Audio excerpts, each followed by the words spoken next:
Palasahan sa Pangasinan PPO isinagawa. Para sa detalye kasama natin Idol Rona Raka. 104.7 IFM.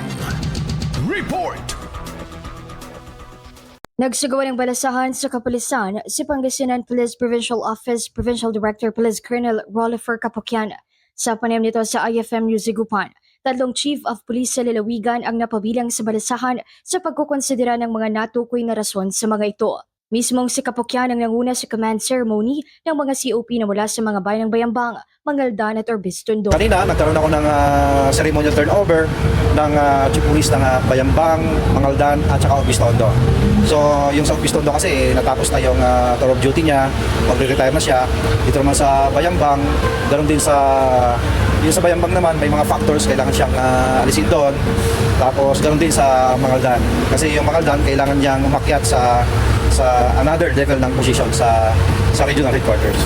Samantala, tiniyak ng kapulisan ang pagbabantay sa lalawigan lalo na ngayong nalalapit na ang halalan.